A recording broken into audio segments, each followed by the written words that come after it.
The most customizable kill team to date. It's the Inquisition, baby.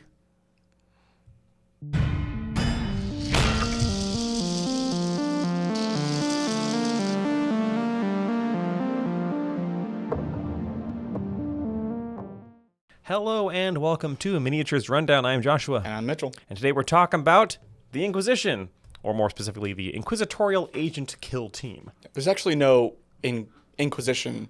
No, there's no Inquisitors on this These are team. part of the Inquisition in the sense they work for an Inquisitor, but there's no Inquisitor in here. Yeah. There's no Eisenhorn level dudes. They're too cool for this stuff. Literally. I mean, it's kind of the idea of Kill Team, right? Yeah. Is like everybody here is mooks. No, that's Necromunda. We're a step up. Oh, those are from less mooks. than... We're a step up from mooks. I was going to say Necromunda is a step below mooks. Oh, okay. Anyway, so it's been a while since we did a Kill Team deep dive. Yep. But we're both really excited about this box, despite the issues with it being able to be picked up. Yeah. Up there. So we wanted to talk about it and do a little deep dive on what this team's actually about. And there's a lot. We weren't joking when we said this is the most customizable team yet. Yeah. And they show it off from the get-go. The name of the game is versatility. Starting off with the archetype. So reminder that in Kill Team, your archetype determines what missions you can pick, what secondary objectives you can pick, basically. And for the Inquisitorial Agents, you get to pick any of them. Yep. Just whatever one you want. Yep. It's, again, versatility. So most get to pick, like, between two. Some sad saps only get one. These guys are just like, yeah, pick whatever you want. Pick whatever you want. We can do whatever we want. You can have whatever you like. Now we're going to get sued.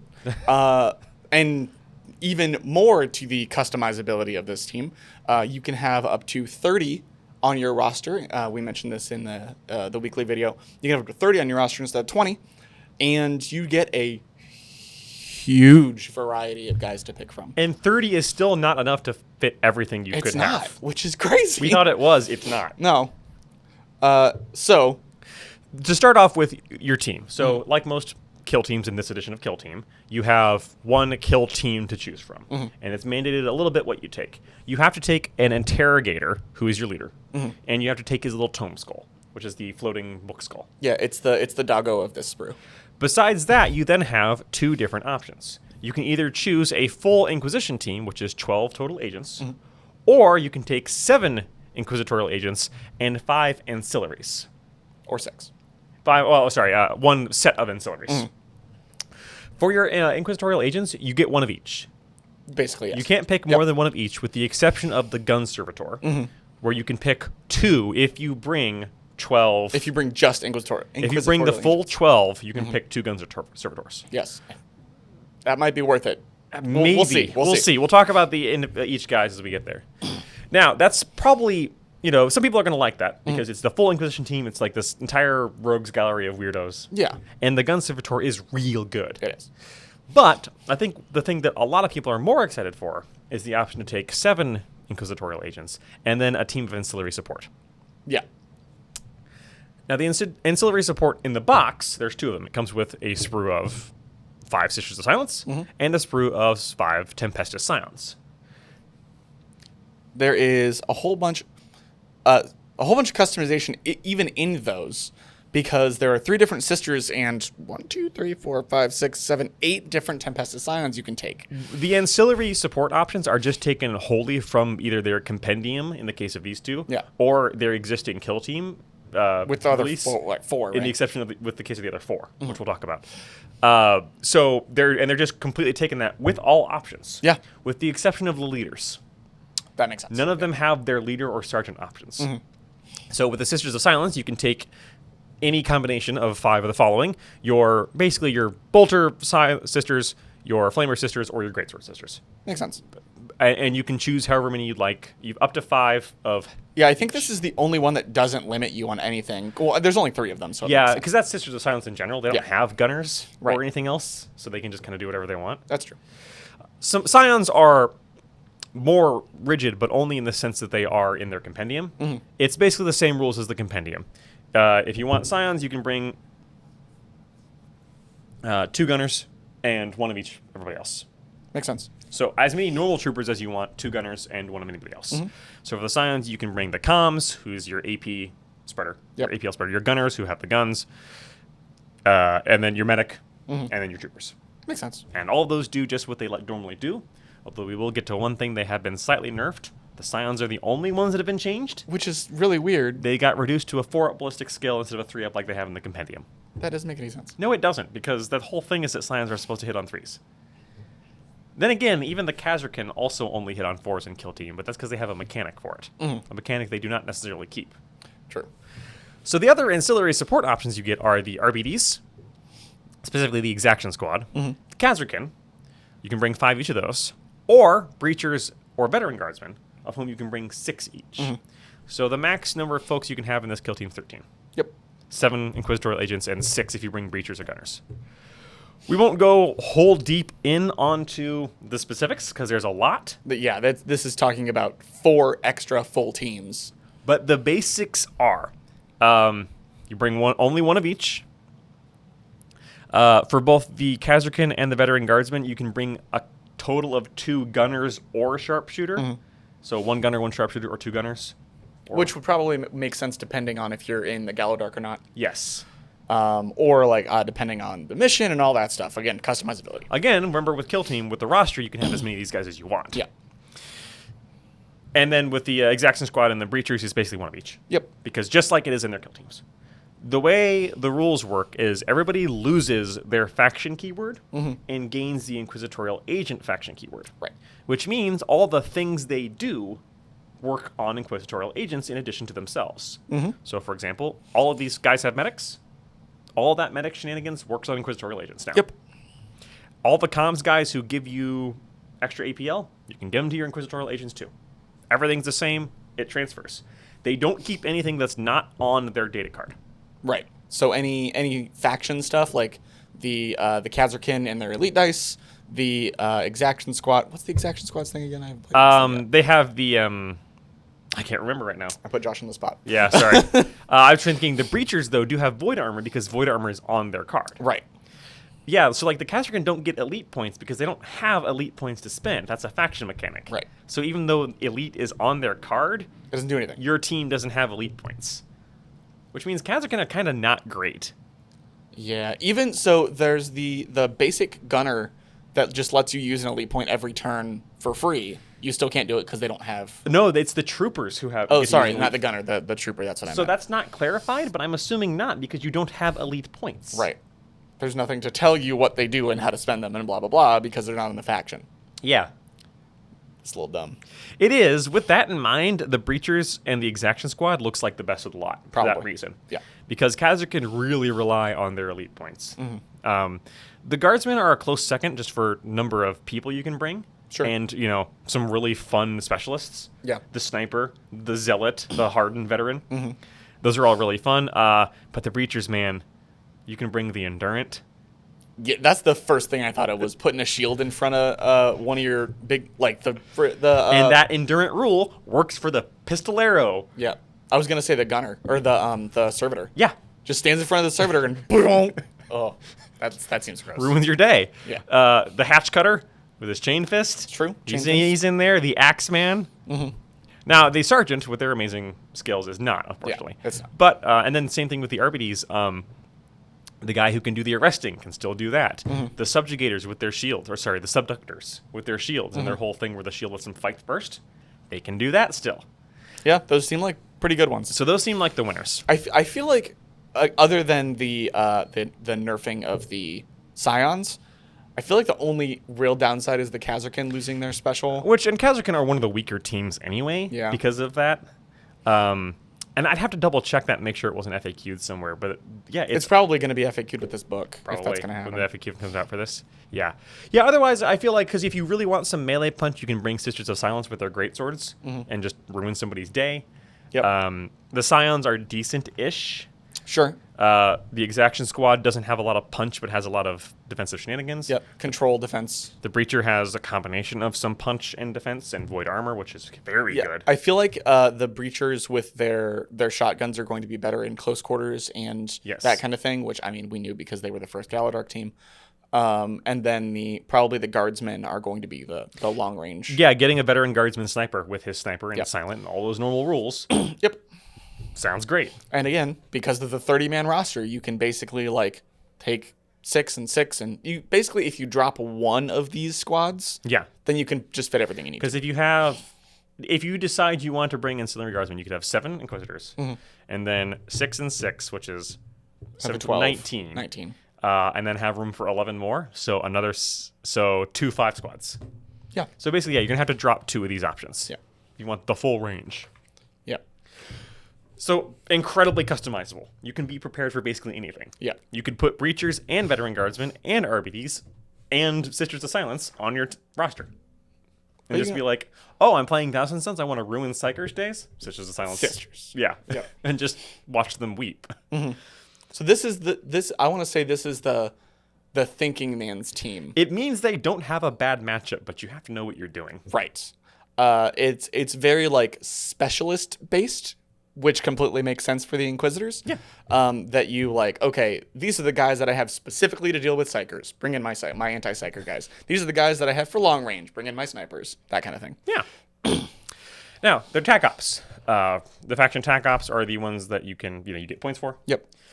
In addition to being able to take any of the other Tac-Ops. Yep, you can also take the faction Tac-Ops. Now, the problem is with being able to take any of the other Tac-Ops, I don't know if these are particularly great. Yeah, I agree. I'd like to shout out No Witnesses, which is just kill everyone. Yep. There's no 1 point score. It is just kill everyone you get to. Yep. You either got this or you don't. It's very fluffy. I don't know if it's good, but it's funny. It's certainly a win more. The others are not particularly amazing. Probably not better than the problem is being able to take all of the other Tac-Ops means that these need to be real good, and they're not. You got to be real confident. But that is an option. It is. If you're fairly certain with the map you're playing on that you can murderize everybody on the other team. Again, being able to know your opponent and the board and the game helps. Yeah, because Kill Team lets you do that. So this might not be the first team you should buy. Probably not. So for the strategic ploys, these are the things that you use at the start of the turn. Turning point, sorry. There's 4 of them. They're decent. One of them is Denounce, which just says you get to go last. Yeah, that one's, again, like leaning kind of into the control aspect of some of the guys you can pick. It's not necessarily go last. It's you roll D3, and then they have to activate D3 more people before they activate that guy. Okay, so you can't activate next. Right. Which can still really ruin somebody's game plan. Yeah, well, you pick that at the beginning of the turn, so you're like, that guy that you really want to go, go first. He can't go first, or second, or whatever. Someone could win initiative, or you can basically hedge your bet against initiative. Going, all right, so if you go first, that guy's going to charge me, and he's going to mince me. That guy doesn't go first. Yep. I don't know what else happens, a chance. But that guy doesn't go out first. Yeah, I like that. There are things like being near objectives to give people defensive dice rolls, or offensive dice rolls, making them have engage orders. Yeah. One of them is Quarry, which basically picks it's that guy right there. That's the one I like. And then I'm just gonna pick that every single turn if I play those guys. And if you kill someone, it bounces. Yeah. So you get is it rerolls? Yes, reroll one of your attack dice. Reroll one attack dice against target guy, and if that guy dies, you can pick a different guy until the end of the turn. Which is nice. Yeah. Because it means, you got it's focus fire. Priority targets, which is good. For the tactical ploys, which are the things you can use at any time. Yeah. My favorite is the note button. These guys have counterspell. It's called Absolute Authority. It basically, when your opponent uses a strategic or tactical ploy. Yep. So either, but not command reroll. Yeah. Thank goodness. That would be hilarious. You just you spend a command point and say, no, you don't get to use that. Yep. They do get their command point back. Yeah, but they don't get to use that. But they don't get to use that for the rest of their turning point. And there are some teams that will hate that. And you can do, it's crazy that you can do it on a strategic ploy because they can go like, I'm going to do the one that I do every single turn. And you're like, no, you're not. I want to see the Inquisitor team mirror match. Oh my God. I'm going to play this. No, you're not. No, you're not. No, you're not. God, the standoff. It's watching 2 blue players play each other. It's a Mexican standoff, but with the Inquisitors. I'm picturing an Inquisitor with a sombrero. Yeah. Do it. That's my favorite one, just because it's just nope. Counterspell's funny. Do you have any other favorites besides that one? No, I think that is my favorite one because, Counterspell's good. Give up all modifiers. No, the rest are kind of fine. What is the top one? Select and reveal your scouting option after your opponent reveals theirs. Both players would do this. Select and reveal as normal. The start of the scouting step, weird. So you get a tactical play that you play at the very beginning of the game. Yep. After revealing your scouting options, select and resolve an additional one. Okay, so that's kind of similar. The only reason that's a tactical ploy is because the rules don't allow you to play strategic ploys in the step. Yeah, no, the note button's the best one. Yes, which, I mean, Yeah, as any Magic player can tell you. Yeah. So let's get on to the agents themselves. The roster. Part 3, the roster. So first off, you got your interrogator. Your interrogator and your tome skull. These are friends. Yeah. Best friends forever. Let's get it out of the way. The interrogator is bad. Stats-wise. Stats-wise. You look at those stats, and you're like, ooh. From a stats perspective, this might be the single worst leader in the entire game. I think I agree with you. He's got a pistol, which is 4 attacks, hits on 3s in pistol range, or 4s at long range, so he is versatile. Yep. And does 2-3 damage. Yep. And doesn't even have a melee weapon. No melee weapon. Punches. He's got fisticuffs. Decided to bring only one pistol. It's worth noting that all of the humans, except for the Servo Skull and the Servitor, have the same stat profile, which is 3 circle movement, 2 APL. None of them are group activated. 3 defense, 5 up save, 7 wounds. 8 for the leader. So but let's get that out of the way. There's no group activations at all? Nope. Wow. Now, So- you could, if you bring a bunch of guardsmen, you could, but... Right, but like if you have 12 guys, then you just have 12 activations. Yeah. Whereas the what are they called? The regular dudes in like Breachers have at least one guy that has to dual activate. It's not unheard of because, for example, the Corsairs can have like 10 guys and have no group activations. Well, yeah, but that's 10. This Yeah. is 12. Yes. I think this might be the highest without group activations. Yes. Which is important. Yes. So the interrogator's main shtick is that he's got his book. He's got a book, and the Tome Skull has a book. The Tome Skull is another model. It is another model. It activates separately. It's not a pet. It's much worse. It can't attack or do anything. Yeah. But they have books, and the book, what one has, the other has the other version. So there's 2 things. There's denunciation and sanctification. Denunciation is if you're within 2 inches of an enemy operative, anybody who attacks them with ranged or melee gets +1 to their attacks. Which is very strong. Which, if it's a servitor, is terrifying. Oh, yeah. And you have to be near the enemy, not near the friendly. Yes. Which is interesting considering the defensive stats on your leader. Right. And on the You're book. kind of playing with fire there, right? Yeah. On the other side is sanctification, which is the opposite. Any friendly who's within 2 inches of you, if you are attacked, reduce that by 1. Yeah. Now, So this is the one you want to do early. yes. And in order to be defensive until well, you get they're there. both on. Yeah, so I know that's they're the both interesting thing. It's just you could decide which one of these has the defensive, which one has the offensive, and put them in different places. That's true. I don't know. I feel like getting either one of these within 4 inches of an enemy is real rough. That's very true, but what I think you would do, it's not 4, it's 2. Because it's circle. Oh, I thought it was 2 circle. No, it's Oh 1 my circle. God, within 2. What I think you would do is you'd have like the Inquisitor right behind the Death World veteran, Yeah. and then when he attacks him, and then it's punch. Yeah. Or put him behind one of the shield guys in either RBDs or, just march them up. Walk me forward. I want to point at them and denounce them. So I have cover if I'm behind you. Oh, you can be concealed with these. Yes. So you can be behind one of the shield guys. Which will not stop you from getting charged. No. It won't stop you from getting charged. It will stop you from getting shot. And there's nobody in the game who's afraid to charge this guy. No. Not at all. Yeah. But I'm just saying that there are some options to get close. Yes, it's risky. And I think the safer play, honestly, is you give the interrogator the defensive one. Yeah. And he hangs back. Yep. And using terrible shots with his long range gun, chipping damage, Yeah. while your Tome Skull is the aggressive one. Because who gives a crap if he does? Because who gives a crap if he does? Yeah. And the nice thing is that so you assign one when you put them down on the field, and the Tome Skull gets the other. If they're within triangle of each other, so 1 inch, they can swap. Yep. Per turning point, at any point in their activation, it's Yes. not an action. Nope. It just boop. They Swaps. just throw their books to each other. And Yep. Now that being said, if the Tome Skull dies, you can no longer swap. yes, presumably he burns his book with him. Yeah. Well, I mean, he just goes. Well, you could think you could pick the book up and just kind of like put it under the skull. Yeah. Here, buddy. You'll be- We'll get you later. So yeah, that guy is purely a support agent. Yeah. And we're gonna go now to the other purely Purely support agent. There's like 4 of those in this team. Yeah, it's a little rough. which is probably a lean towards wanting to take Which half. is why I was saying you're probably going to want to take those ancillaries, because you don't have a lot of oomph. See, I would do breachers, but I am a breacher fanboy. I think breachers are the way to go. Yeah. Breachers are real good. They are. I mean, you said the shotgun's good in short range, and it is, but, you know, that volley gun's good at any range. True. And you can take 6 guys, so you don't have to take any chaff. That's pretty good. Yeah. Yeah. Breachers are just good in general. They are. So the Auto Savant agent is the guy with the quills, Mr. Righty. He's god-awful in combat. Yeah. Hits on 5s, 1-2 damage. He does have a 4-up save, I'd like to point out. Yeah, he's the best save on the team. His big thing is that each subsequent time your opponent uses each strategic or tactical ploy during the battle, you gain 1 command point. So it doesn't count the first one. Each subsequent And time. it doesn't count command reroll at all. Right. But every time they use the same tactical or strategic ploy over again, you get another command point. Which seems good, You're considering kind of- how limited command points are. You're kind of punishing your opponent for using the same stuff over and over again. Which we kind of saw with their note button. Exactly. So you can choose to not let them use it, or You can say, yeah, you can use it, but I get a command point too. yeah, I like that. or you could do both. It's like depending on how badly you need command points. That's true. He has a thing for narrative play, which will matter. He basically hands out experience points during narrative. Yeah.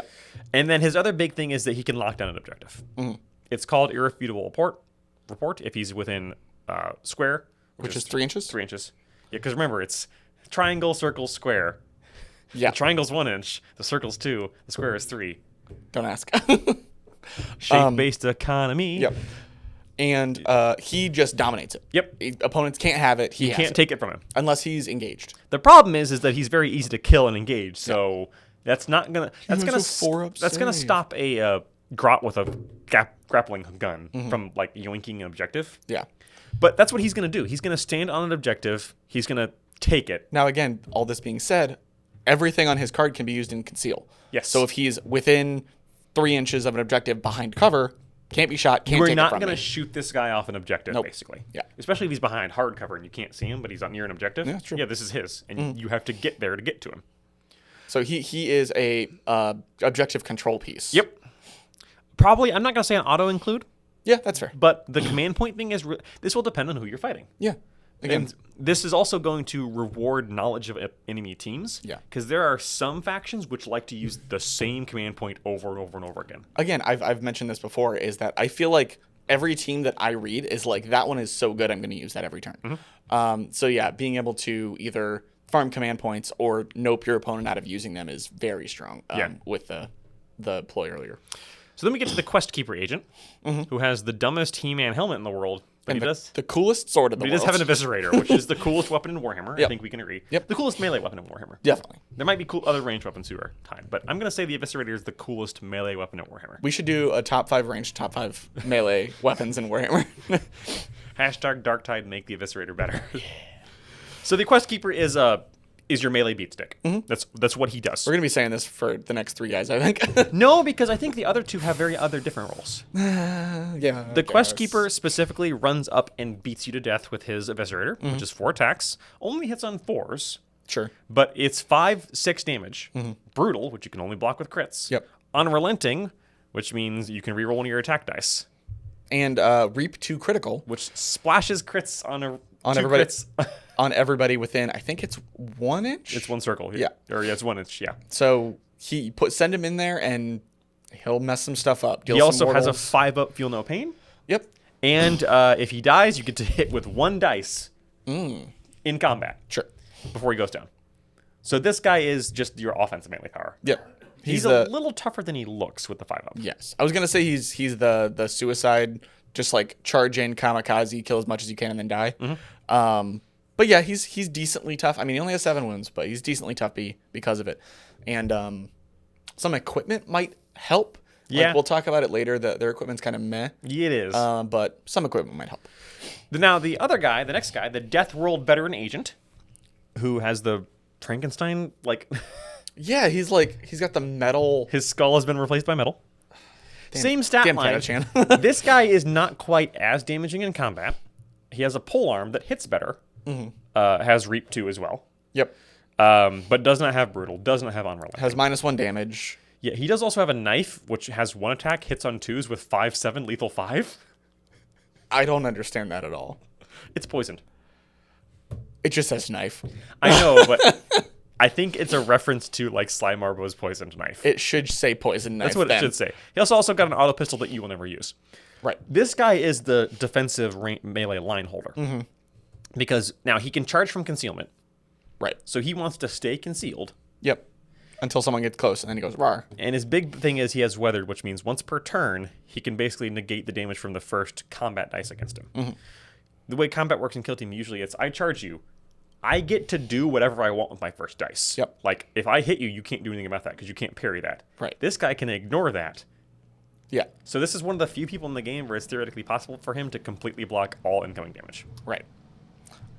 Which is insane. I have seen this being referenced as a good duelist. Yeah. Because he has the advantage in combat any way you slice it. Yep. Which is nuts. And then 4 or 5 damage hitting on 3s is nothing to sneeze at. No, not at all. Because, like, that will kill, you need 2 of those to go through to kill a guardsman. Yep. That seems pretty good. 3 of them to go through to kill. I didn't think about the leader giving him +1 attack against, so he would have 2 attacks with his knife and 5 attacks with his. I think so. I gotta double check how double 2 weapons works. Yeah, I haven't seen that in a I don't long think time. you just have to pick one.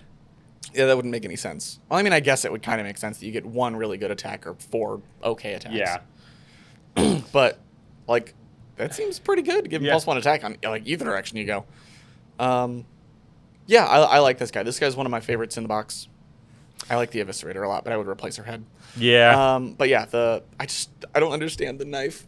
I mean, I understand it's a Catachan with a knife, but it should not hit harder than a freaking Eviscerator. Maybe he's just real good at it. Yeah. You see this spoon? I can kill you 35 ways with this spoon. Oh, you know what? This guy played Resident Evil 4. Oh, And yeah. did a knife only run.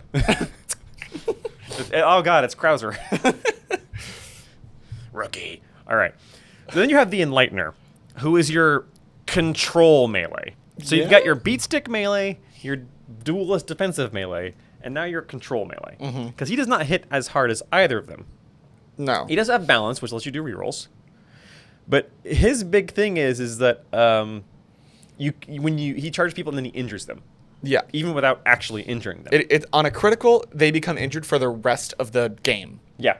Doesn't matter what their health is. Doesn't matter if they heal. They get crippled for the rest of the game. And then his other thing is no escape, which makes it harder for enemies to fall back from him. Yes. So he kind of like gets them there, cripples them, and then keeps them there as long as he can. So he can lock people in melee. Which is strange considering he's not very defensive. No, he has no defensive shticks. Basically, he wants to charge something that doesn't want to be charged. Yes, because if he charges anybody in melee, you can lock in melee and go, haha, Butcher from the Legionaries team, I locked you in melee.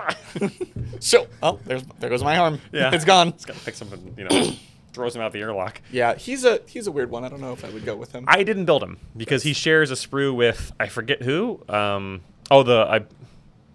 I forget who he shares a sprue with. I think it's the Mystic. It is the Mystic, yeah. Because they both have the robe on. Yeah. And I didn't build him. I chose to build the Mystic, That's right. which we'll get to. After this, though, you have the Gun Servitor. One of the coolest guys on the team. Well, from a rules perspective, I mean, he also looks okay. I don't like his model. Servitors are dorky. Yeah, they are. And he looks the same as all other Servitors. Yeah. So a couple things about him. First off, he has 11 wounds. Mm-hmm. So That's better. 11 wounds and a 4-up save. Again, best save in the faction. He only has 1 APL. Which is rough. Unless you are within 3 inches of another Inquisitorial agent, which can include your Ancillaries. It can be anything on your team. Then he's got 2 APL. That's pretty good. So I mean, that's normal. That's how Servitors work. Yep. Basically, he has to have a buddy. Yep. Which can be a little rough because that means His friend winds him up. it's a start crank. Yeah. I was thinking what's his name from the Return to Oz, the big TikTok, the clock. Didn't see it. You've never seen Return to Oz? You No. should watch Return to Oz. That's a very you movie. Anyway. Wow. I was thinking the wind-up guy from Hellboy. That's probably more referential material, yeah. Basically, this is your heavy weapons platform. Yep. All of his stuff hits on 4s, but you've got your heavy bolter, and when your heavy bolter is the worst of the lot, Yeah. It's impressive. because it's competing. Heavy bolter, 5 attacks, hits on 4s, 4 or 5 damage. Ceaseless, fusillade, heavy, P1. Yep. P1 crit. So lots of rerolls. Yep. And the ability to spread. But okay, that's okay. That's not bad. But that's competing against the plasma cannon, which is a plasma gun. It's a plasma gun with blast. Yep. And heavy. Is this the first plasma cannon in Kill Team? Oh my god. It's a plasma gun with blast, which is blast 2 inches, aka hits everybody within 2 inches. That's nuts. And can overcharge. And that is also not the best option still, because that's competing with the multi-melta, which is a melta gun with infinite range. Now, melta guns, if you need a reminder, are 4 attacks, hits on 4s, does 6 damage, or 3 damage on a crit with 4 mortal wounds. And has AP too. That's so gross. The plasma cannon and the multi-melta are both amazing. Yeah. Different strokes. Yeah, definitely. Like, it's hard to say one of those is the best objectively. It depends on what you're fighting. Yeah, definitely. I feel like the super heavy armor would probably be better for the multi-melta. And then if there's a horde, I like the thought of like hitting 2 or 3 guys. I mean, if you're the cultists you're facing, you hit 2 or 3. True. You could kill 3 guys in a shot, and that would be crushing. Yeah, that'd be very good. This guy is the sole reason you might ever consider bringing a team of 12 Inquisitorial agents. Because you get 2 of them. Because you get 2 of them, and you don't have to pick between the Malta and the can plasma. You could just have, Porque no los dos. Yeah. Or the heavy bolter if you want. You're not going to bring the heavy bolter. Look, the heavy bolter does have 1 more attack, but everything else is just so good. Yeah. He's also got a servo claw, which has 3 attacks and does 4 or 5 damage by itself. I mean, that's still better than half the guys on the team. Yeah, he will still, like, a cultist runs up to him and just gets, yeah, ketchup packeted. he's like... And then you've got the Hexorcist agent, which I'm pretty sure is a movie on Amazon Prime that you find when you scroll too far back at 1 in the morning. Yes. It's only available between 1 and 3 in the morning. He even, he has, and the best part is he has an ability called Hexercise. Which I just picture Jane Fonda in like a priest outfit going, "You can do it!" I'm not sure. I feel like this is a mistranslation from the UK to America, but... Translation from English to other English. Yes.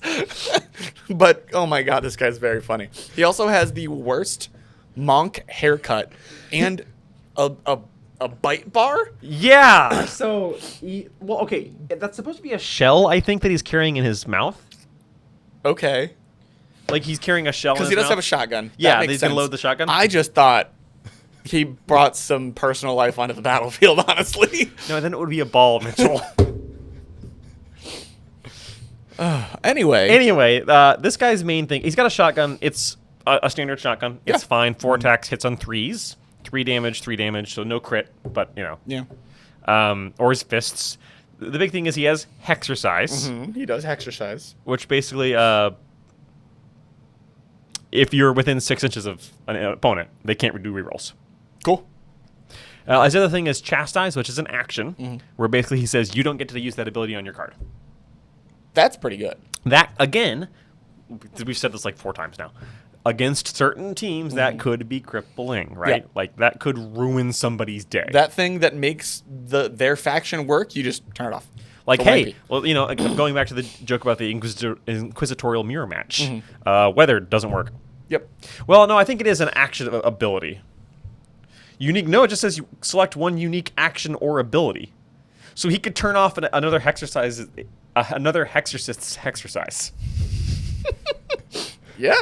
You know what? Screw you on Hexercise as your Exorcist. To the end of that, after his next activation, it's treated as not having that unique action or ability.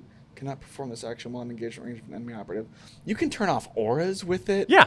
You can. Okay. Which, for the cultists that we're going to fight, to talk about next, you could turn off their ability to mutate. Oh, I didn't even think about that. That's. Hey, you mutate. Okay. That's why he's got the ball game. That's why he's got the Okay, this guy's a little better than I thought. I still don't like his head. Take that whole head off, replace it. But this guy, unfortunately, does share a sprue with the Death World agent. Yeah, that is a shame because Death World This agent is very good. Another reason why the supply issues for this are so upsetting, because this is a team you really want 2 sprues for. Yeah, you should get 2 sprues, and at the moment you can't. Right. Unless you're going to pay stupid amounts of money. Don't pay stupid amounts of money. No. And last? Not quite last. Oh, not quite last. We've got the Mystic Agent, who's your Psyker. Long story short, she's an icon bearer, which means she's counts as 1 higher on objectives. Yep. For APL, and then she either gives you retain 1 failed as a successful hit, or 1 normal hit as a critical, or I didn't realize it was either or. Nice. Or she retain 1 failed save, or 1 successful save as a critical save. That's very good. Those are both pretty good. They're psychic actions, so they're unique actions. She cannot do both in the same. So you can't double cast. Yeah. And she does not have any kind of offensive magic. Yeah. Purely defensive. She's got a gun. Yep. Yeah. I mean, now an indirect gun. Yeah, which Why is is it weird. Is it because she's blindfolded? I think it's because the gun is like gonna float up like behind the cover. Oh my god! Like it just floats over here and shoots you in the back. And it does. The gun does also hit on 2s. Wow. I think that was I was gonna say I think that was supposed to be a flamer, but flamers don't have indirect. Is that supposed to be a psychic power that they just misnamed as an auto pistol? Oh, that would be so funny. That would be really funny. Why does an auto pistol have indirect? I don't know. But it does only have range 6. Yeah. I don't get that. It's a special auto pistol. Don't ask. Don't talk about it. Have you built that model yet? Yeah, I did. Is there a pistol on it? No. There's one on the hip, I think. Okay. That doesn't make any sense to me. No. Okay. Anyway. You're probably going to want to bring her. Yeah. Because she shares this brew with the Enlightener. And Enlightener's fine. being able to retain a normal save as a crit save can save your butt. I like that it's either or. It's Right. not like if you don't get a hit, you're screwed, or Right. if you don't get any crits, you like you hit with everything, then you miss the power. Right. I like that you get one or be able to use it either way.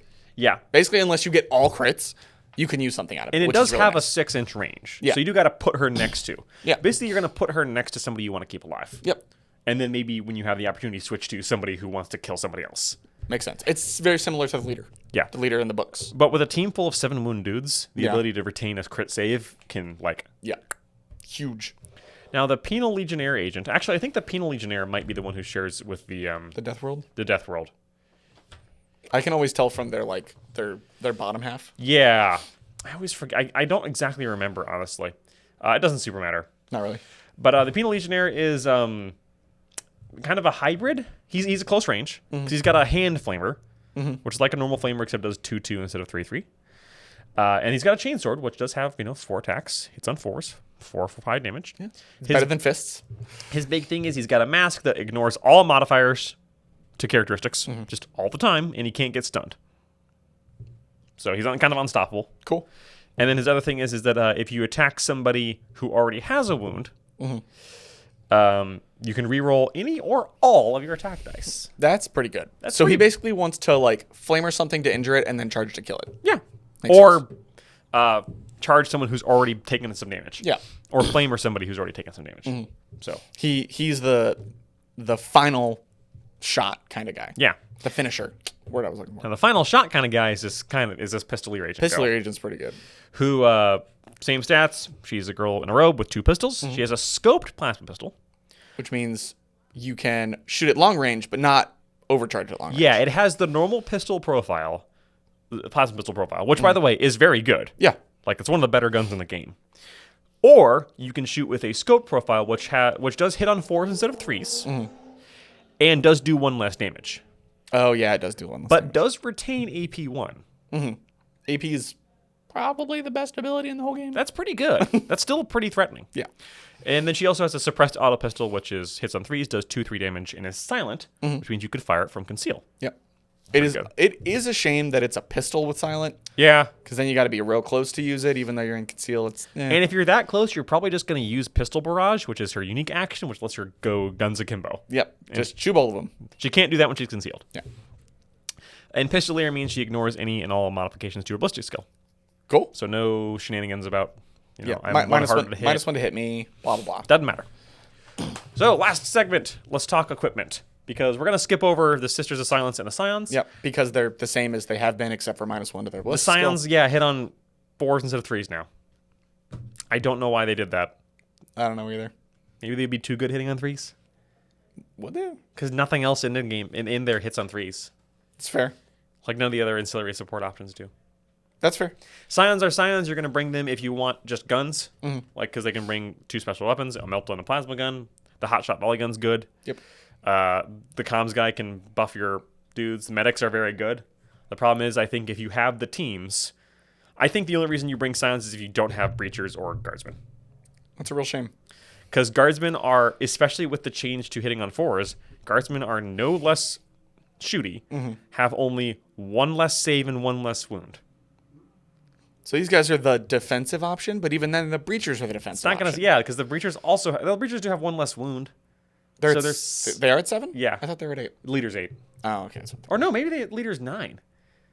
I forget. Either way. I mean, they normally take the equipment that gives them +1 to the wound, so I might be confused. And you don't have access to that equipment. No, you don't. Yeah, so you're probably just going to bring... I mean, I guess these guys, the hotshot lasgun does do 3-4 damage instead of doing 2-3. Yeah. So they are slightly better than normal veteran guardsmen, but the veteran guardsmen can get all those really cool specialists. Yeah. The breachers can get all those really cool specialists. Yeah, I think the only reason you bring these is if you want to use what's in the box. Yeah. Or if you just really like how they look. And then last and, least is... Yeah, their equipment could definitely be better. They have the normal suite of frag, crack, stun, and smoke grenades that a lot of the human teams have. Remember, they change grenades. You can't spam these. Yeah. You get 1 of each. You get 1 of each. Crack grenades are good because you don't have a lot of AP. That's fair. Being able to get an AP shot is very nice. Yep. But they're not exciting, and it's 3 equipment points. You're probably still... I mean, the crack grenade is so good that you're going to bring a crack grenade. Fine. Like, it's the best equipment in the game. Just because of how good it is. Otherwise, you have an armored bodysuit, which you can only put on someone who has a 5-up. And it gives them a 4-up once per roll. Yeah. So, like, you can retain a 4 as a success. But only once. Once per roll. It's kind of bad. It's really weird. But you might take it anyway. The refractor field gives you a 4-up invuln. Yeah. But that's unique, so you only get it once. Yeah. The servo skull means you can, once per turning point, perform a mission action for 1 less action point. Now, mission action does include opening hatches into the dark. Yeah. It depends on the mission you're doing. If the mission is super action intensive and I could see it. Mastercrafted auto pistol, you could make it do 3-4 damage instead of 2-3.